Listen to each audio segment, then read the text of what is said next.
This episode of The Clear Out was recorded on the 21st of March 2023 at home in Wicklow, and it is a discussion of heart and living with one's heart full and open and presented to the world, and the risks of doing that and the risks of not doing that. And I talk about how I realised that subconsciously I was gravitating towards things that were exploring that idea and the kind of the wounding of one's heart. Because I realised I've been watching movies that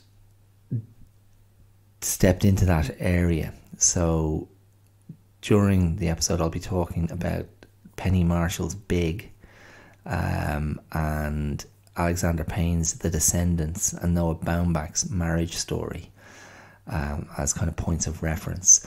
And I also, at the end of the podcast, look at a very dodgy heart situation, a relationship where bruised hearts are all around, and that's the relationship that's about to end between my football team Spurs and the manager, the very hot-blooded Antonio Conte, who he's made it very clear his time is done. So that is what's coming up in today's episode: the heart, affairs of the heart, and what to do with one's heart, how to protect it, and how to sort of live fearlessly with it extended to the world. Okay, I will see you around the corner. Cheers. Ooh, not gonna change my mind, leaving the dream behind, keep my emoji inside. Hi, my name is Dara Clear, and you're listening to The Clear Out. You're very welcome. I hope this finds you well. Now, how's your heart? I don't mean from a health point of view, from an actual cardiac function point of view. I mean all the other ways we think of our heart emotionally. I suppose emotionally primarily, isn't it? Heart versus head. How much of your heart do you offer to the world on a daily basis? That is the focus. That is going to be the focus of today's episode. Heart what? Heart mode. Heart offering. How do you carry your heart? What sort of shape is your heart in that regard? Incredibly subjective and almost certainly coloured by your lifetime experiences, recent ups and downs particularly, and I wonder about how well the heart recovers from life's trials and tribulations.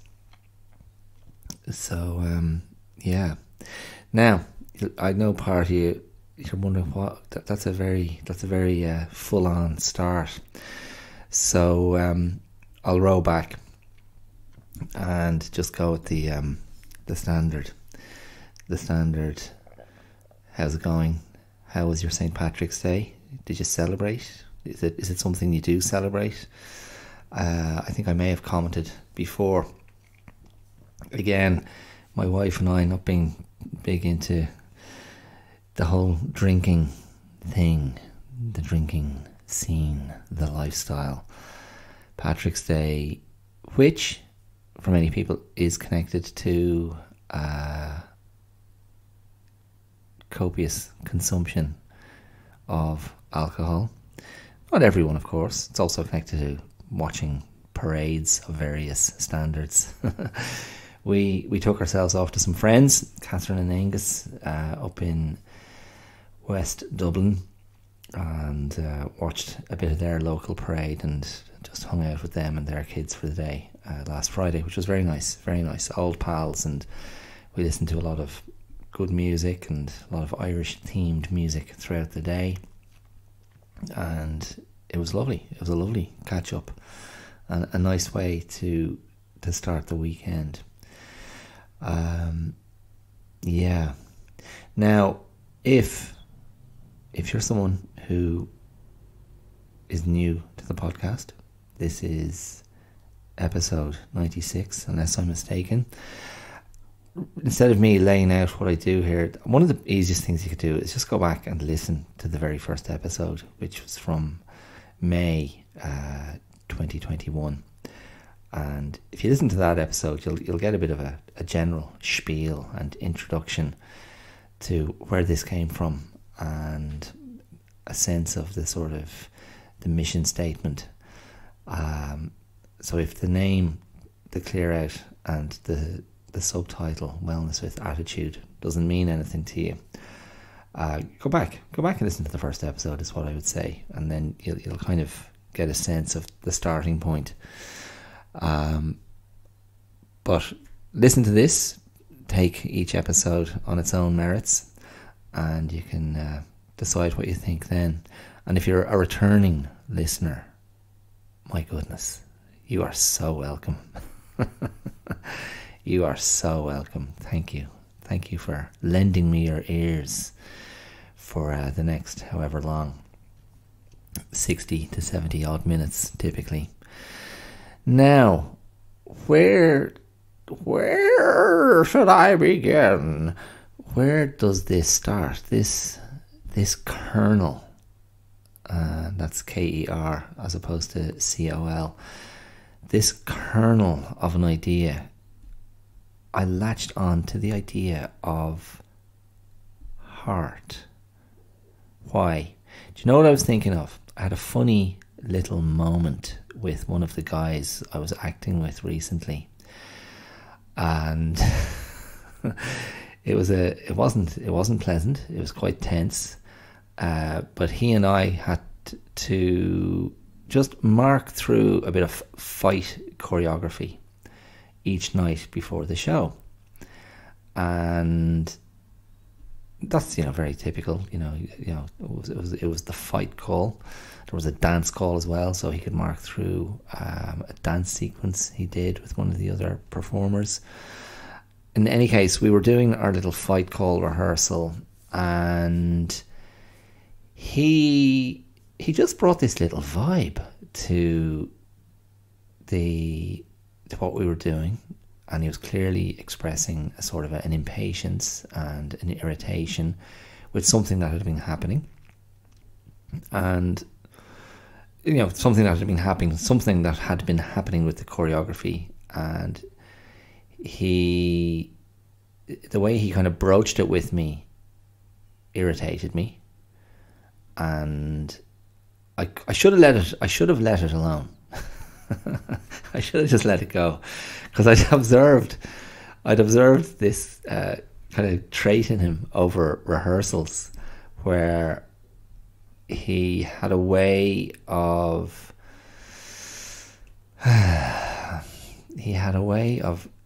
showing his irritation with the perceived failings of his castmates that was a bit off, and could very easily be misinterpreted as arrogant, insensitive, not being particularly respectful of the people he was working with. He'd just come in very hard and fast with a vibe, an attitude, a reaction that was very dismissive of something that had just happened. Anyway, that's kind of what I was getting, and I wasn't really in the mood, and I tried to adapt to suit his needs, and that was fine. And then that's when I should have let it go and gone, don't worry about it. But I was annoyed by the attitude, and so I chose to point out that he'd also been doing something that I felt was less than optimal in the fight choreography, and was getting a little bit dangerous.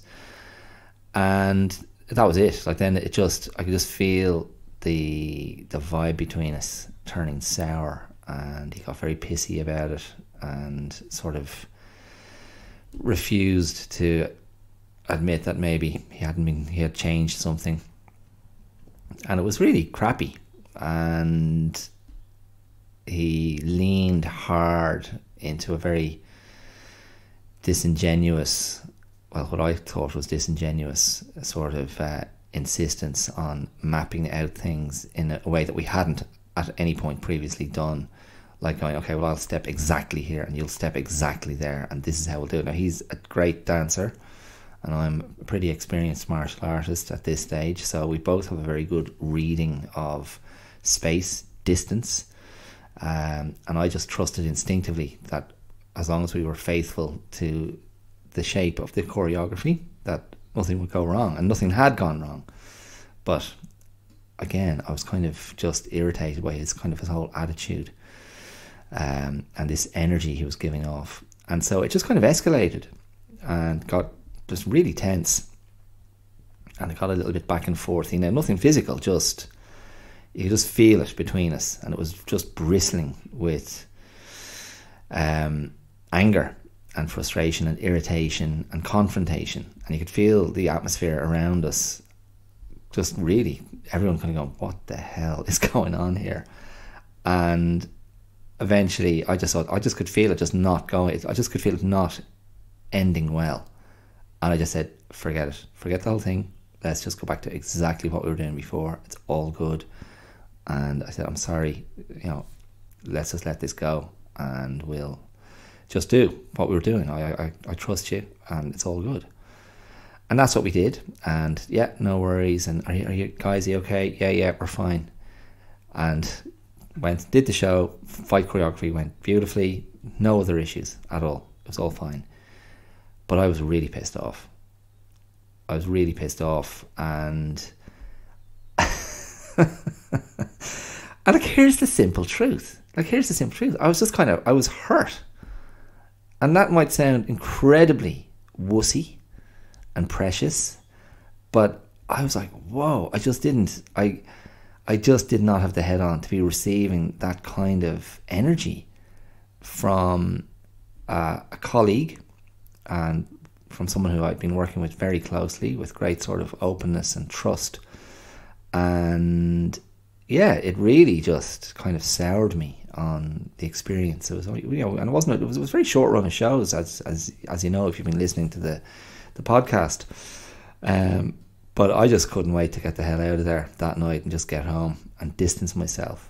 And I was troubled by how much it had upset me, because I recognised this guy's personality, and you know, I knew he was tricky in moments, even though I think he's a lovely, lovely guy, and he's very young, but he's just, you know, he's great. He's a really great character. I've nothing but time for him, and I really enjoyed, you know, so much of my experience working with him. But this was a crappy moment, and I was going, man, how did I let this get inside me so much? Why did it bother me so much? And like going back in the following evening to perform again, I was like, I can't bring this energy back in where I'm feeling so sort of defensive and kind of wounded a bit. And basically I just thought, okay, how do I actually settle this in my own head and calm down and not go in with this kind of kicked a dog feeling? And I thought, and this is not meant to be in any way patronising, but I just thought, oh, I'll just forgive him, in, you know, not outwardly, verbally, just in my own mind, I'll forgive him. It's grand, you know. He's a young guy, and maybe not fully aware of how he puts himself across. It's no problem. Just forgive him. It's grand. And now that, again, that can be a very arrogant position. You know, I forgive you.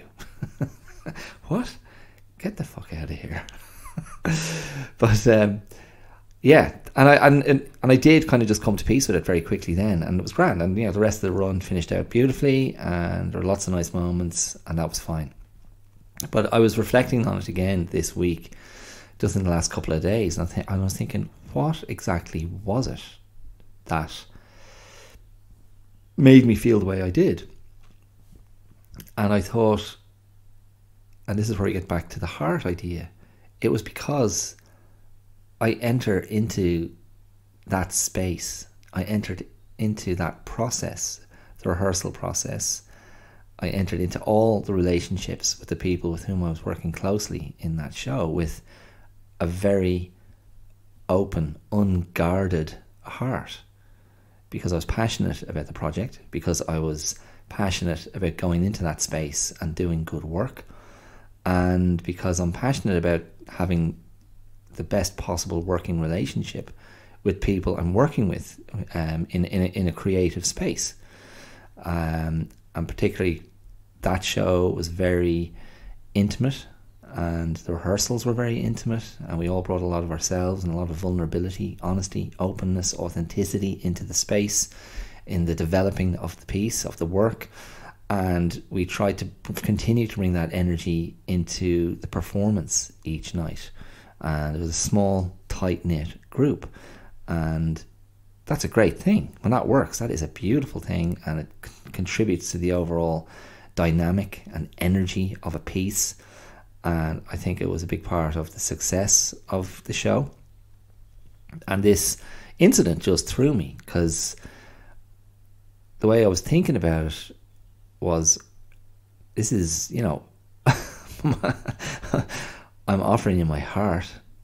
Don't put your foot in it. Don't step on it. Don't put your cigarette out in it. And that idea just got me thinking in general about, well, what is that? What is that disposition? And how does anybody with that disposition get on in life and get on in the world? Now, I would draw a connection between what I've just described, the offering of the full heart, and a certain idealism, a certain maybe romantic view of certain things, certain experiences, certain spaces, moments. And what that brings, in my opinion, is a vulnerability. And then there's always risk. There's always risk involved with vulnerability. And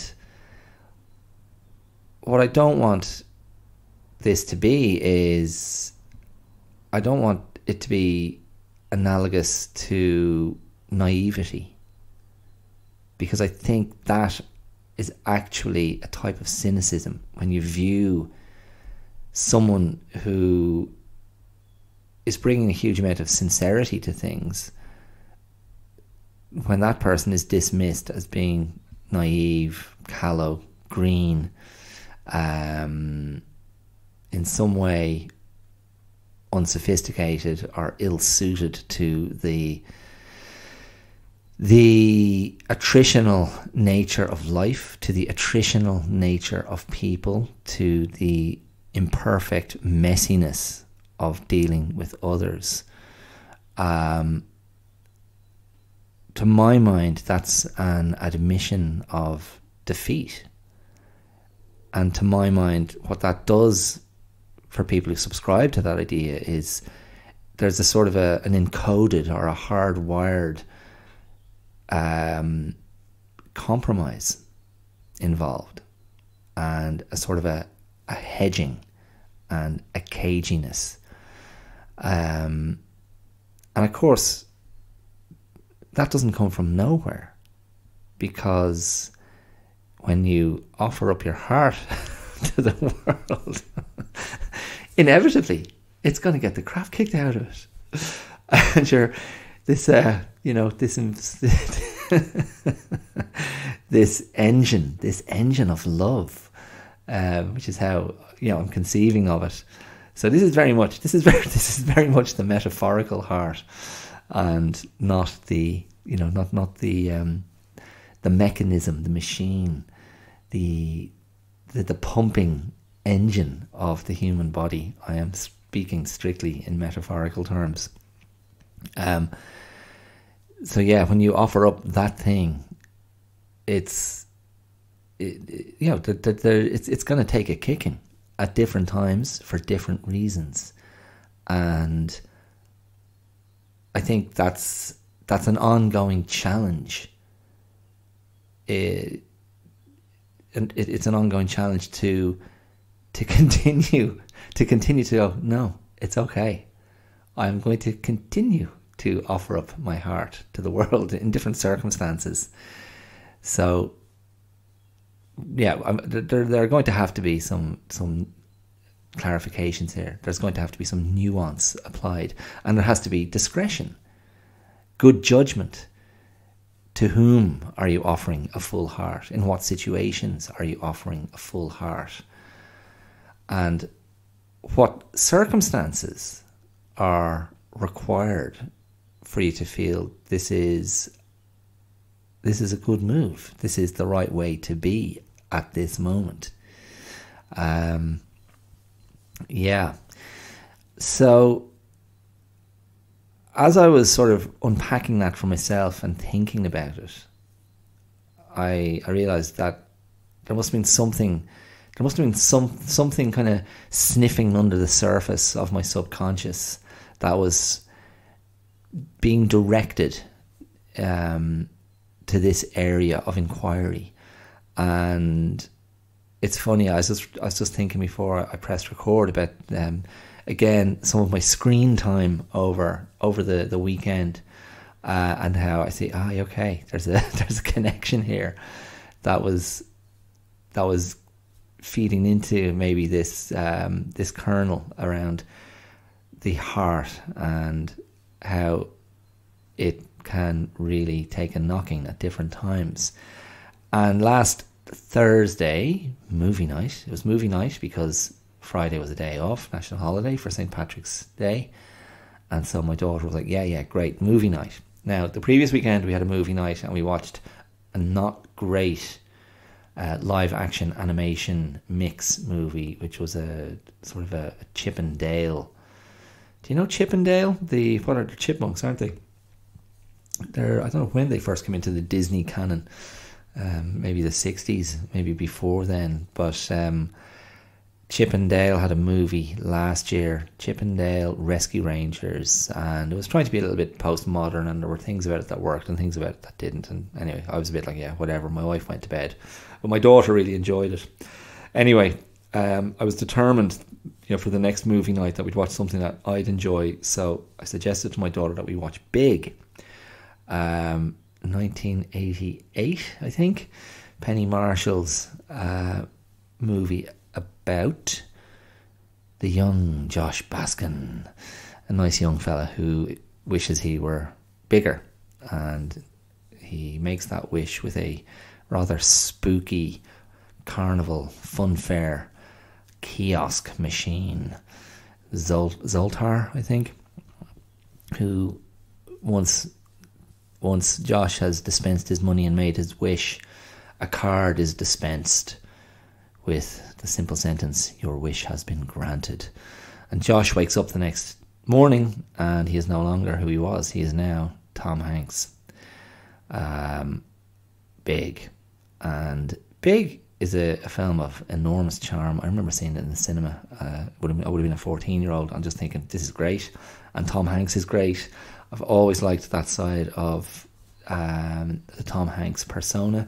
I thought he's always been a very good kind of light comedian, naturally charming, funny. And just this thing that Tom Hanks has always had as an actor, which is he's an enormously kind of sympathetic persona. He just invites you in. And there's something about how he carries himself and the whole vibe he gives off. And I mean, some people call it like an everyman thing, like he's this age's Jimmy Stewart. I'm not entirely convinced of that. And yeah. Anyway, but like the young Tom Hanks, really, really great. And one nice thing that happened when my daughter and I were watching it, well, I thought it was really nice, and it's purely a nice thing for me. But about midway through the film, Tom Hanks has invited his co-worker, played by Elizabeth Perkins, back to his apartment, and she has no idea, of course, that he's actually a boy in this man's body, and thinks they're going back for some very grown-up activity. But his whole apartment is decked out like a kid's playroom, with pinball machines and a basketball hoop and toys. Nothing remotely indicative of an adult's taste or lifestyle. And he also has in his room, in the apartment, a trampoline. And so he encourages her to try the trampoline, which she does so very tentatively until he gets up and they really go for it. And then we get this one shot from outside the building, which just has them bouncing in the window of whatever 5th or 6th floor apartment.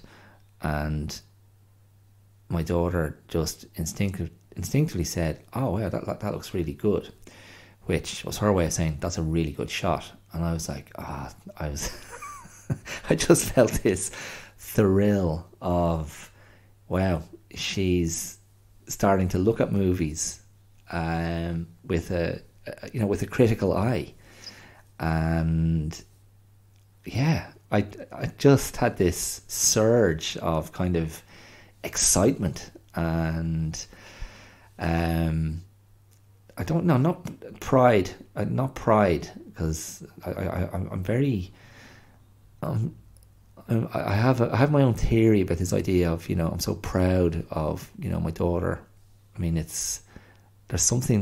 always feel there's a bit of a vanity or something involved in that idea. When parents talk about their greatest achievements being their kids, I recognise that maybe by spending some time with me and observing the way I watch movies, maybe some of that has rubbed off on my daughter, which drives my wife mad, because she thinks, I'm just a complete nerd when it comes to movies, and I don't enjoy movies. I analyse them and or document them and, draw data from them, research them. And she just rolls her eyes, and it's just like, I don't want to hear anything. I don't want to know any facts about anyone. Just watch the bloody movie. Whereas I'd be like, with my daughter, I'd be like, oh, do you realise that it was a woman who directed this movie, and she also directed A League of Their Own, the baseball movie 4 years after Big, which my daughter has also seen and enjoyed a lot. Also Tom Hanks in that. As a sort of an alcoholic coach and the reluctant male coach of a female baseball team. But that's A League of Their Own is quite a good movie as well. But anyway, I just loved it. I love my daughter going, "Oh, that's a nice shot." Oh, she didn't say that's a nice shot. She said, "Oh, that looks good." And I just loved that. She'd stepped out of the movie for a moment just to look at the cinematography or the shot choice. And I was like, okay, cool. Here it begins. And I suppose my thrill was actually a sense of, this is a point of connectivity between us. This will be something perhaps that will strengthen the bonds of our relationship. I didn't make any comment on it at the time, other than say, yeah, it is. But to come back to this thesis about the heart, I realised, well, of course, Tom Hanks, his character in Big is the young boy in the adult world who's going in with this kind of innocence and this sincerity and this kind of guilelessness and a straightforward, uncynical approach to all these adult encounters. And it is, of course, what makes him an absolute revelation to the somewhat exasperated, jaded boss played by Robert Loggia, probably one of his most kind of benign performances. Typically Robert Loggia was often deployed more on the kind of the sinister side of things, But he's a kind of an avuncular boss, the head of the toy company that Tom Hanks ends up working for, and he's just marvels at Tom Hanks's perspectives on toys and how he just understands toys in a way that none of the adults can get, and just brings that natural enthusiasm to play, which of course adults forget. In fact, I saw something somebody put up on social media yesterday about, oh man, it was some, I'm gonna get the figures wrong, I'm gonna get the numbers wrong, but it was something about how many times a day a 6-year-old laughs, and it was like, was it 600? Compared to an adult laughing not even 6 times a day. And the thrust was, try and remember how to be a 6-year-old and find the fun in life, I guess. And that can be overdone. That can be a very sickly sweet naff insight. Don't put away your toys. Don't put away your ability to play. Don't be so serious that you forget to be able to play. In fact, I think that was something that when I was in acting school, the artistic director used to come out with little kind of truisms like that. Don't be so serious that you cannot play, and don't play so much that you can't be serious. Anyway, so big Tom Hanks, bringing his big heart to proceedings and winning the heart of the ladder climbing, ambitious, would-be kind of yuppie Elizabeth Perkins, who, by the way, smokes incessantly through the movie. It was hilarious.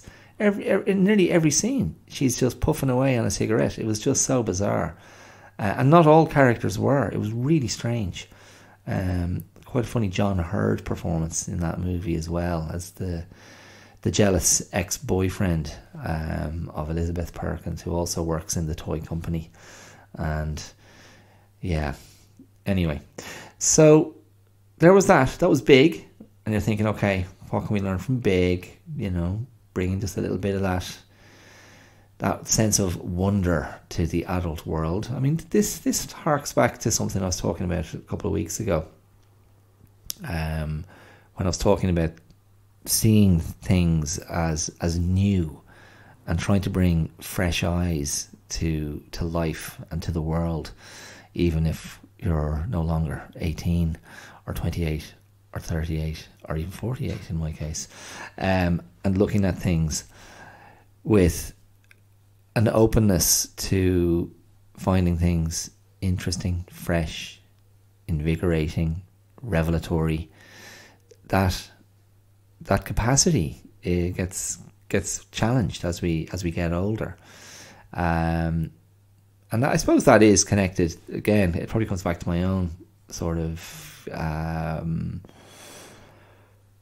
It's definitely a part of my own kind of personal philosophy and how I view how to get the best out of life, and how to try and maximize, not even maximize, again, another loaded word for me, but how to counter the cynicism, how to counter the sense of mundanity or repetition, the sense of things being grey, the sense of things being unchanging, the sense perhaps of nothing good to come.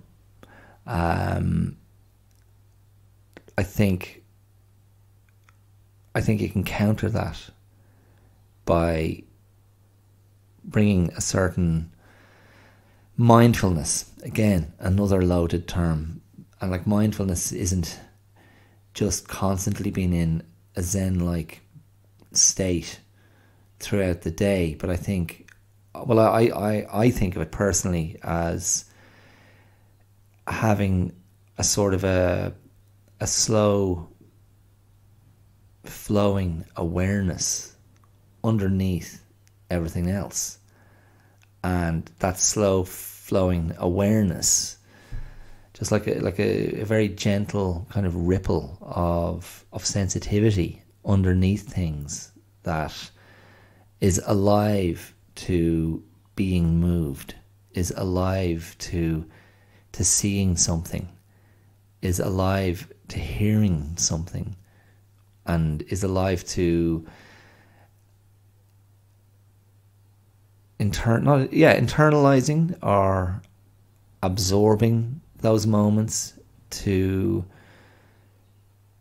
enrich the moment, I think, is how I think about it.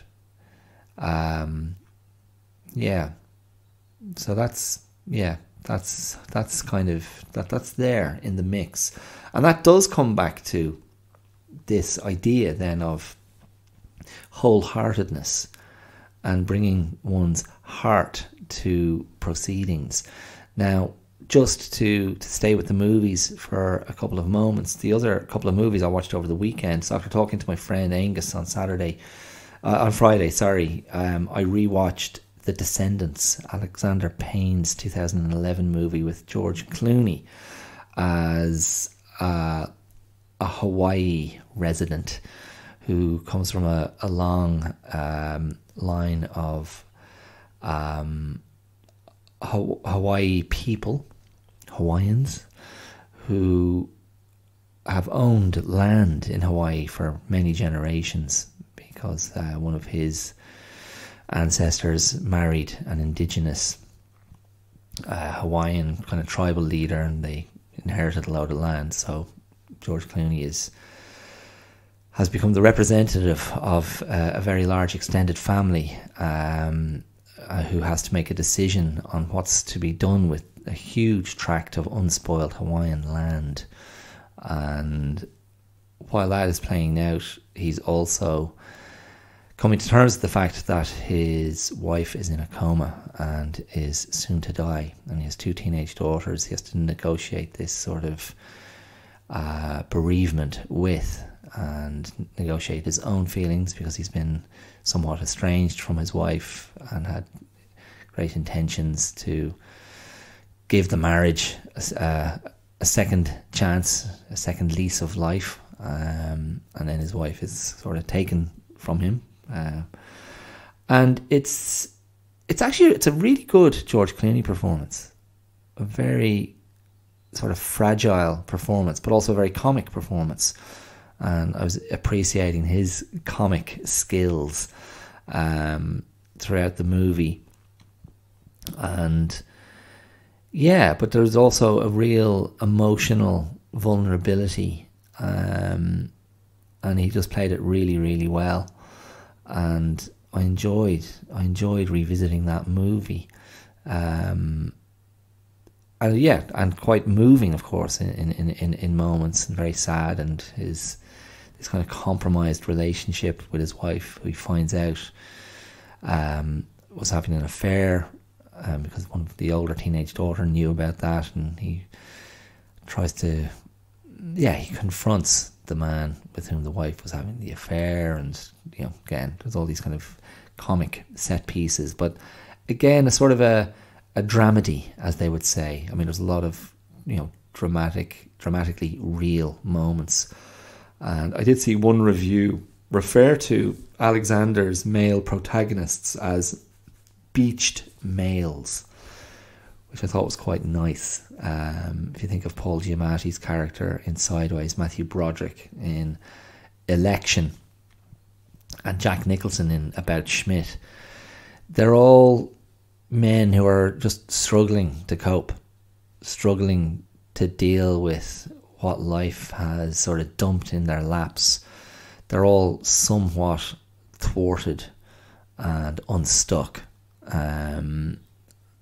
But now Matthew Broderick's character played much more for comedy, but certainly Paul Giamatti, Jack Nicholson and George Clooney, these were very sort of fully etched characters kind of flawed, in pain, and sort of scrambling for survival and scrambling for hope, and trying to do the right thing, trying to negotiate their own courage or lack of it, and trying to face into the challenge of not hiding from life and not hiding from life's disappointments and slights, and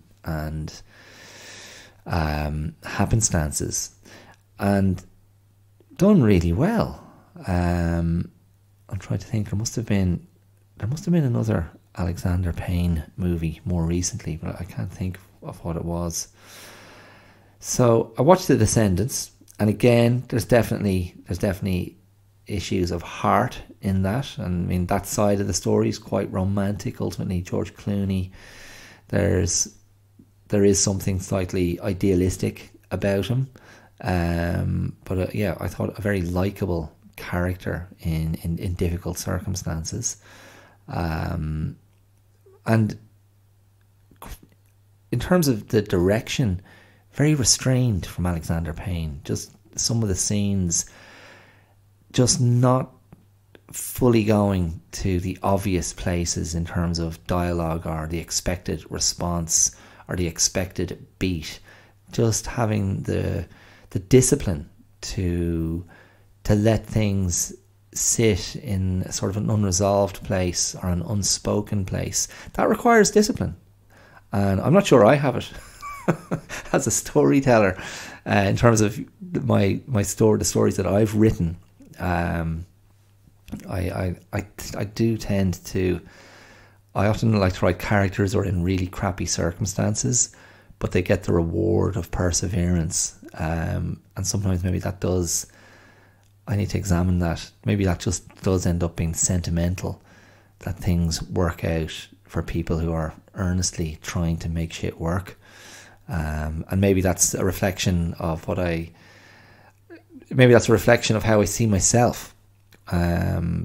Because, yeah, and this was again something I think I listened to in another movie I watched over the weekend, or listened to on a podcast, that all art. No, it was a podcast. I know what it was. Yeah, it was a podcast. It was Amanda Dobbins talking about Marriage Story, which I also watched on The Big Picture. I re-listened to their podcast about Marriage Story from 2019. But she was talking about like how all art is ultimately autobiographical. All music, all books, all movies. It's always got a huge amount of the creator in it. And that was particularly relevant to Marriage Story, which I'm about to talk about. But just thinking about when I've written short stories, that I recognise that pattern in my own narrative structures. Anyway, so The Descendants, really nice, well worth a revisit if you haven't, if you want to watch it again. And sorry, I've obviously spoiled it if you haven't seen it, but it's not that kind of movie. It's not a whodunit. It doesn't hang on those plot revelations. It's just a nicely observed sort of family drama. And as I say, I can't remember what critic it was referred to those male protagonists as beached males, but I just thought that was a really nice thing.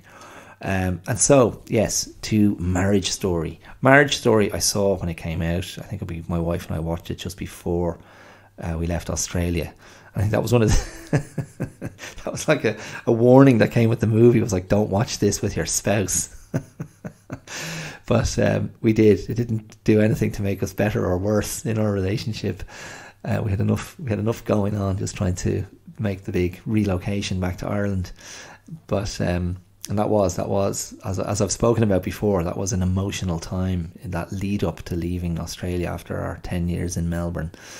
And how that coincided with the pandemic and all that stress.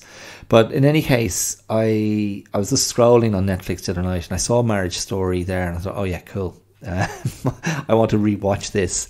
And I think partly because I just seen a clip of Scarlett Johansson on the Jimmy Fallon show, taking part in a magic trick with some magician who I didn't know. And she just looked so lovely in that clip from Jimmy Fallon. I thought, oh yeah, cool. I could handle watching a good Scarlett Johansson performance away from the Marvel universe. And Marriage Story, which of course also stars Adam Driver, two great performances by her and him in Marriage Story, which is Noah Baumbach's movie from 2019. And again, Noah Baumbach, a director who writes, he's kind of in the Woody Allen school, maybe in the Wes Anderson school a bit. It's always, his characters are always sort of well-educated white Americans of a certain level of privilege and success, a certain level of neuroses, and often sort of New York set stories, but not always. Often American kind of Jewish backgrounds, particularly in the Meyerowitz stories, which I really, really liked. That was his movie from, I think, 2017. A very, very funny Dustin Hoffman performance in that movie, and also a very funny Emma Thompson performance in that movie. That's well worth checking out if you haven't seen it. But Marriage Story is what? Just, I don't know. I watched it the other night, and I watched it from start to finish, and I had a little cry when it was over. And there are moments during the movie that are very moving, and I just found myself going along with them. And I wasn't feeling overly emotional or anything, but when the movie ended, I just felt such a sadness. It's actually this extraordinary love story, is how I think about it. And Marriage Story is the story of it's the story of a divorce. So a very successful theatre director, Adam Driver, and his muse wife, the actress, played by Scarlett Johansson, and they've had a 10-year relationship, and they have a young son. And when we meet them, they're already having sort of separation counselling in anticipation of a divorce, and there are quite a few little sort of set piece talky scenes, where particularly one where Scarlett Johansson lays out all her grievances from the relationship with her attorney, the divorce lawyer who's going to represent her in divorce proceedings, played brilliantly and funnily and cynically by Laura Dern, and a great performance. Did she win an Oscar for that? I think she might have. And then the other lawyers we come across later are viciously tenacious and very funny as well. Ray Liotta, and also a sort of a kind of a haplessly shambolic but hilarious performance from Alan Alda as this nice guy divorce lawyer who you just know, don't go with this guy, he's just going to be useless. And that's who Adam Driver initially fetches up with until he returns to Ray Liotta, even though he's like twice as expensive. But so basically the movie just kind of takes us through their fracturing, worsening relationship as the divorce proceedings get going. And it's funny, the first time I watched it, I came down very much in kind of favour of Adam Driver's character, and I felt like he was being outmaneuvered by Scarlett Johansson's character, who was just sort of blithely allowing these terrible things to be done to Adam Driver by her legal representatives, and just ploughing headlong into bringing things to an end, where Adam Driver's character was sort of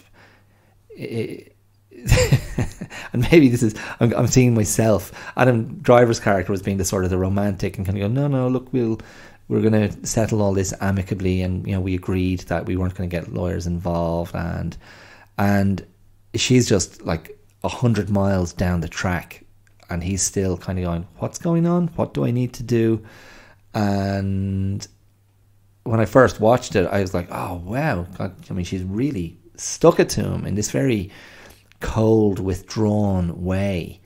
But then when I rewatched it the other night, I just felt so much more clearly the balance of the injustices within the relationship and his sort of egocentrism and self-absorption, and just this sense of, and I think I referred to this in last week's episode or the episode before, this idea of, the stories we tell ourselves, the narratives that we spin to ourselves to convince ourselves of things that simply aren't true, and the blind spots that contribute to our views of self, and certainly our views of how we are with the people closest to us. Two great dramatic performances, a bit of theatricality here and there, because the characters they're playing are in those worlds. They each get to do a musical number. They each do a song from Stephen Sondheim's Company at different times, and great comic assistance from Scarlett Johansson's family members, the characters' family members in the movie. Merritt Weaver, who you might have known from Nurse Jackie, that funny medical comedy drug addict drama series with Edie Falco as the titular Nurse Jackie. Have I got that right? Is it Nurse Jackie? I think it was. Why am I thinking? I'm getting that confused with that movie, the Neil LaBute movie with Renee Zellweger as the nurse with amnesia. What's that one? That's Nurse Betty, isn't it?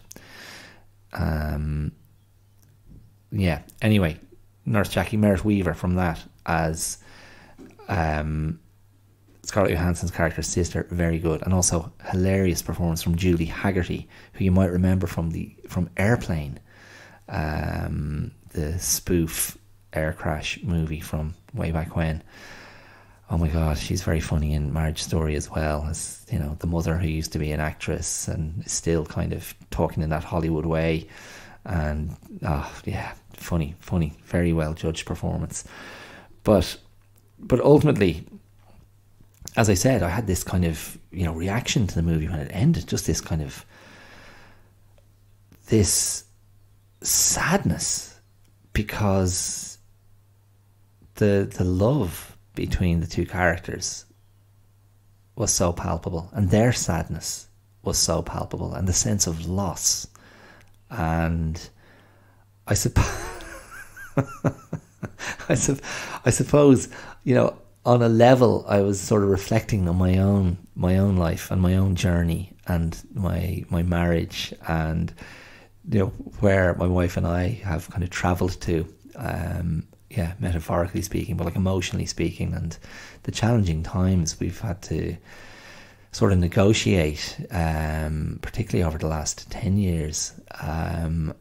And yeah, I had a real sense of loss for the sort of the loss of the ease that had been there, and the loss of the sort of the lightness that had been between us for so long.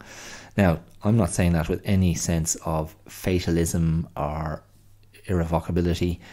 Lots of good things happening in my relationship with my wife, to whom I remain very much dedicated, and that will continue.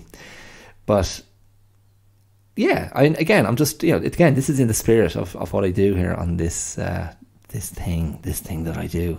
I'm just being honest. I'm just being open, and I just had a moment, and to me, the Descendants, Marriage Story, and even that aspect of the big story, it all comes back to the heart, and the being open-hearted to life and to the world, and then how you carry that heart, and I don't know, it's like, maybe sometimes I feel like I'm holding my heart outside of myself in a very delicately but beautifully wrapped box but it's a little bit battered and crumpled. But I'm determined to hold it sort of preciously and present it as something lovely to the world. Everywhere I go, here's my heart. Yeah. And so I suppose I've been interrogating myself over the last couple of days, going, what's the benefit? Like, and challenging my own assumptions, and asking myself if it isn't naive, if it isn't colossally stupid and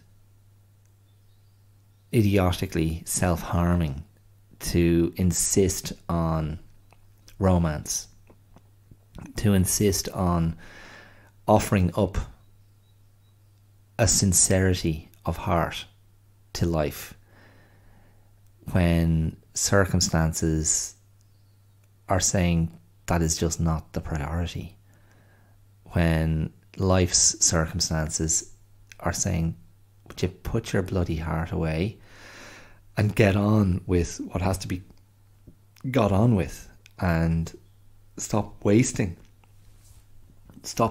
your energy. Stop wasting your energy on emotional defibrillators.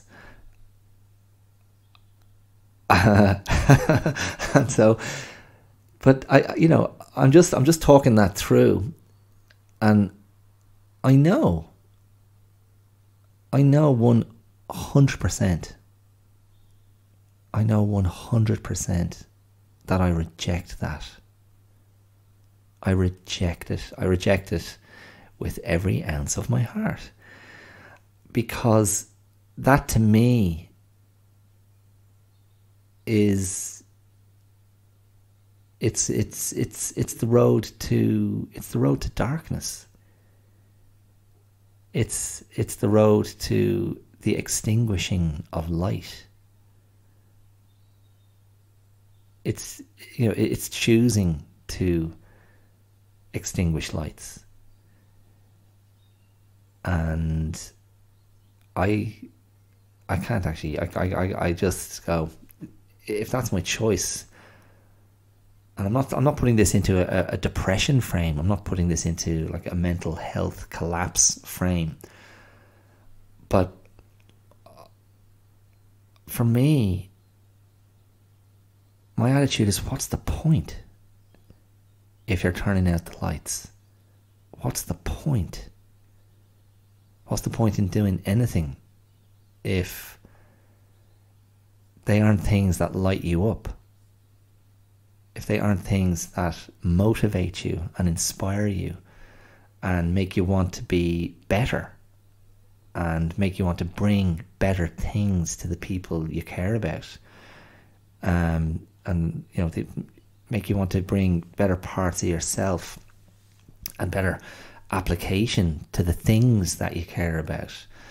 And so, for example, if I take something like teaching a karate class, like I have literally, I mean, at the moment, I think I have 4 karate students, kids, boys, who come to me on different days for a single class.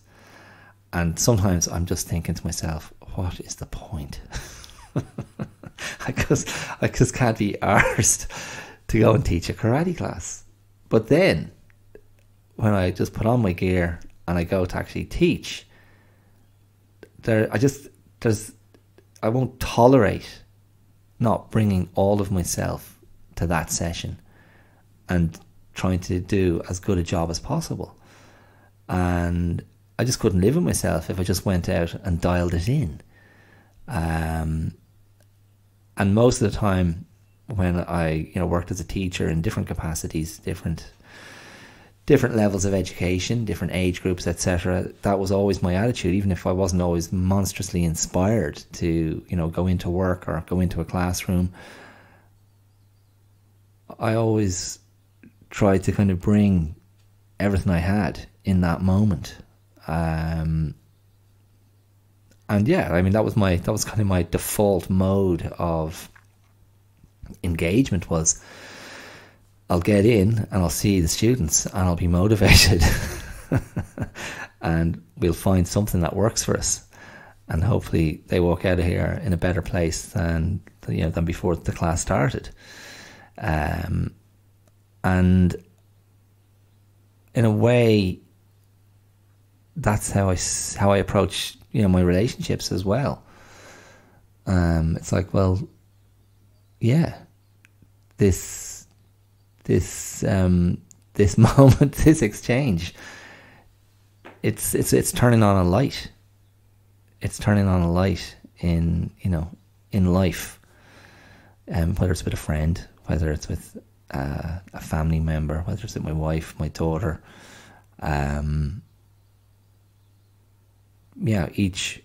Each moment, and these are my words, this is my frame, each moment should lift us to a better place in a way. And it's not, I don't mean that in an endlessly upward trajectory sense, but again, it's the idea that life is richer when lived with others. And I say this as someone who is not averse to his own company. I mean, I couldn't do this podcast if I didn't enjoy spending time with myself. So I think there's a sort of a faith and a sort of risk reward ratio there that I still feel falls down in favor of offering up the heart. So a couple of other things, heart related. One is, I noticed my friend Ian. How are you, Ian? I know you're not listening. My friend Ian O'Malley, he has an Instagram page. Ian, is it Ian English language? Ian Irish language? Ian's a hugely experienced English language teacher, and he has a great social media page where he throws up little tidbits about Irish culture and how English is spoken and used by Irish people. What I might do is I might throw a link into his page in the description of this episode, because it's got a couple of underscores in the title of his Instagram account. But it's something like that. I can't remember if it's English with Ian or English Ian. Oh, anyway, whatever. I'll throw it in. Anyway, Ian put up something the other day about claddagh rings. And just it was just a quick Insta page about claddagh rings and the significance of the claddagh ring, what each part of the claddagh ring represents, and of course the claddagh ring. If you're not familiar with the design of the claddagh ring, basically it's two hands holding a heart with a crown on it, and depending on which way you turn the ring on your finger, you can be offering the heart outwards to somebody, which indicates that you're single and available, or you have the heart coming back towards yourself, which indicates that you're spoken for, or you're in a relationship and you're not in a position to offer your heart to anybody. But that was yesterday that was up, and I thought, okay, there you go again. There's the heart one more time. And funnily enough, I was just looking at the history of the claddagh ring on Wikipedia, and basically it's supposed to originate in a place in Galway called Claddagh, hence claddagh ring, Fáinne Claddagh, Oscailga. But there was one funny thing I read. Now, and basically, it goes back to the 1600s is when they first started making claddagh rings. And there was an American mineralogist whose surname was Kunz, Kunz, and he wrote a book in 1911 in which the claddagh ring was mentioned. And the name of his book was Rings for the Finger. And I speculate that he had sequels to that book.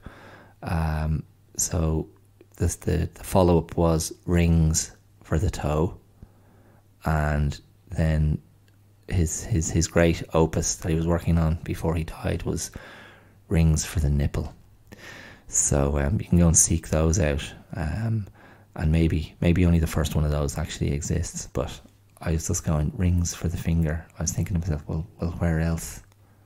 Where else, buddy? So that was thanks to the great mineralogist, something, was it Frederick William Kunz or something like that?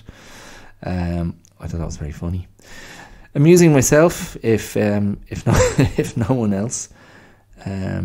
Oh yeah, George Frederick Kunz, yeah, Kunz, Rings for the Finger, from 1911, straight to the top of the New York Times bestseller list. So yeah, the clattering, again, the offering of the heart.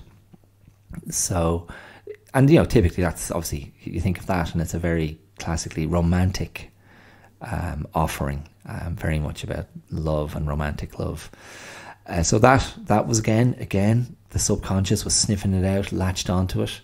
So we had stories of the heart. It's particularly marriage story, and those damaged hearts, those wounded hearts, that pain of the wounded heart, and the anger of being hurt, the anger of being unseen, the anger of not being held carefully, and not having your heart held carefully. Reminds me of that line from Bob Dylan's song, Don't Think Twice, It's All Right. I gave you my heart, but you wanted my soul. Don't think twice, it's all right. I remember I remember on the back of a big breakup in my life, I listened to that song incessantly. There was just something about the bitterness of it, the pain of it, that spoke to me, and I continue to be very fond of that song. Now, one other broken heart situation, and don't scoff, because I've been thinking about this in a very serious way. My beloved football team, Spurs, Tottenham Hotspur FC, the North London Football Club, the legends, Spurs, they're in a terrible relationship, and so Spurs' heart is getting broken, and all the hearts of millions of Spurs fans are getting broken by the terrible relationship Spurs finds itself in at the moment, with its very angry, very upset, very heartbroken manager, Antonio Conte.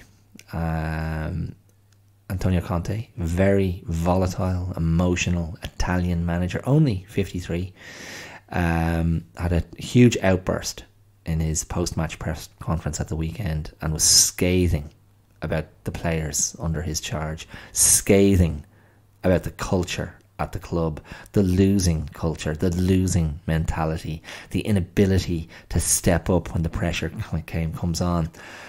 He spoke a lot of truth. He spoke a lot of truth about what, and many Spurs fans would go, yeah, that's probably a fairly accurate description. But he was so brutal in dismissing his players, and did it where you should never do it, which was directly to the media. That might be a bollocking you would give in the dressing room after a match. But he was really emotional, clearly extremely upset, and just, the gloves came off, and he vented ferociously about everything that was wrong at the club, and didn't seem to want to implicate himself in any way, even though fans, myself included, have been railing against the horrible, negative football he's been playing since he became manager 18 months ago. Now, Conte, prior to Spurs, has been a very successful manager and won trophies with other Premiership teams, Chelsea particularly. That's the only other Premiership team he mentioned, but Chelsea, and also has had success with, I think, was it with Inter Milan, and was he at Juventus as well, with top Italian teams. And so he came to us as a serial winner, and has failed to win anything. And in fact, it feels like we've moved backwards under his management. But prior to him, we had also another serial winning coach, Jose Mourinho, who also failed to win anything with us. And before Jose, we had between Jose and Antonio, we had Nuno Espirito Santo, and he didn't win anything. He wasn't with us very long, and he was really just another version of Mourinho, very negative Portuguese football. So we've had a few years now of very negative, defensive football, the opposite of kind of expansive, free-flowing football, which is kind of more the tradition of how Spurs have always played football. Prior to those guys, we had Pochettino, arguably our most successful manager of the modern era, Mauricio Pochettino, the Argentinian manager. But again, under him, we won nothing. And then a whole series of coaches before Pochettino. And the last time we won anything was 2008, the League Cup final under Juan de Ramos. Juan de Ramos, mostly I remember him affectionately because the fans used to sing Juan de, which was of course a version of Monday Monday. Who sang Monday Monday? One of those 60s bands, I can't think who. But what is the problem here? Is Spurs, is Tottenham Hotspur Football Club, are we just a terrible, terrible spouse? And these brilliantly successful partners, let's call them, these managers to whom we become betrothed, who have had great relationships, successful winning relationships with other football teams, come to Spurs and it's love on the rocks after a very short period of time. Is the problem with Spurs, or is the problem with the managers that Spurs have had? Now, some managers have had a lot more success and have had much better relationships with the players, with the fans, with the club. Antonio Conte and Jose Mourinho are not two of those managers. And it's, Antonio Conte, he's on borrowed time. Now, in his defence, he's had a very, very tough year in his own life. He's lost three of his friends, former players he played with, have died in the last 12 months, maybe even a shorter time frame than that. One of those was working with him at Spurs. He was the fitness coach at Spurs, so he's had a rotten time, and he might just be having this terrible, terrible personal year, and he's just kind of lost the plot, and he doesn't know how to articulate his grief, and so he's flailing. And I found myself wondering today, will he in a year's time or 2 years' time or 3 years' time basically come out and say, I completely failed at Spurs because I was blinded by grief and I was living with a shattered heart and couldn't continue. I'm wondering will that come out in the wash, because he had gallbladder surgery a month or two ago, so he's been through the mill, and he certainly didn't look like a well man, certainly not from an emotional point of view when he was ranting and raving, in genuine exasperation, even if it may have been somewhat wrong-headed at the weekend. So Antonio's going to be gone very, very soon, and that's, it's sad. But then football fans, we're like, okay, who's next? Who can fix this mess? Who can get those players playing with joy, put a spring in their step? The bounce back, when's it going to begin? And in a way that is analogous to what I've been talking about today, the idea that Spurs fans have just had their hearts trodden on for, well, particularly this year since the start of the season, because we have been so unconvincing as a football team, and there have been so many unhappy players, and just this what's the word I'm looking for? Is it miasma? Is that the word I'm looking for? Like this terrible fog of gloom and doom, and occasional flashes to give you hope for a week or two, and then back to awful sort of capitulation and defeat and enervating performances. It's been absolutely rotten. And most Spurs fans that I know were just like, I've given up. Like, what's the point in even getting behind these guys at the moment? The whole thing is such a mess. But as I say, once a new manager is appointed, everyone's heart starts beating again. And you're like, okay, we're next. We're going to be the next massively successful team and start winning. And the culture is going to change for the better. And I think that is just a much nicer place to live, with a sense of optimism, a sense of possibility, a sense that my faith and love will be rewarded. And there's nothing you can do that's going to convince me that, there's any other way to be. And I mean, I look at my dad, who's 80 and has dementia, and he still gets enormously enthused about his football team, Manchester City, and he has a lot more reasons to be enthusiastic, because they're soaked in rather dubious Middle Eastern money, but have enjoyed enormous success as a result of that investment, which I think that's 16 years now of that money flooding into that club, and they've won a lot. Not Champions League yet, but yeah, my dad still gets very excited, and goes on the journey, the ups and downs, and that's what football fans do. And I don't know, maybe I'm sure there's books out there, and I mean, I've spoken about this before, the sort of the philosophy and psychology of football fans, and going on that roller coaster for 90 minutes every time your team plays, and believing in the possibility of all things good for those 90 minutes until your dreams are shattered, and then being absolutely miserable for a while until you bounce back and you roll the dice again the next week, or even a few days later, depending on your schedule, and go, maybe this time. And any true football fan will know what I'm talking about. And maybe we can take some of that bounce back ability, maybe we can take something from that religious fervour of following a football team you love into other areas of our life, and go, that wasn't good, but maybe next time I'll win. Maybe next time my heart will be full. So there you go. I'm going to leave it there. I hope the through line worked for that. Go and watch those movies. If you're looking for an emotional watch, The Descendants and Marriage Story. If you want to laugh big, do watch Big. And yeah, keep putting your heart out there. It's not like an Egypt.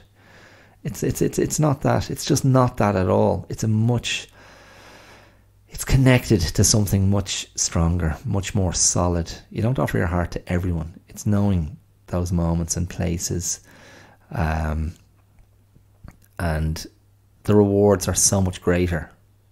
They're so much greater when you're willing to put yourself out there and put your heart on the line. And yeah, sometimes you lose, but I'm not going to be changing anytime soon. So I'm going to just keep turning on those lights, and we'll see what happens. And if I end up sitting in the dark for a while, so be it. So be it. Another light will turn on again soon enough. Okay, that's it. Thanks for listening. Social media links will be there with the description of the episode for Instagram, Facebook, YouTube, Twitter. And if you want to support this independent podcast and give me that kind of support, which is a real demonstrated belief in this project that is the Clear Out podcast, you can do so. You can do that using either the supporter link, or you can make a one-off contribution, or if you want to be a regular donator, a patron, if you will, of the podcast, you can do so using the Patreon link. That's patreon.com/the Clear Out. I'd welcome whatever you can give if you're in a position to give, and it gives me more motivation to keep going. But otherwise, just listen, just enjoy, share it if you think it's worth offering to someone else. Leave a comment, rate where you listen, subscribe. All of those nice things you can do with things like this. And I'll talk to you next week. Okay, thanks for listening. Take it easy. All the best. Mind yourself. Bye.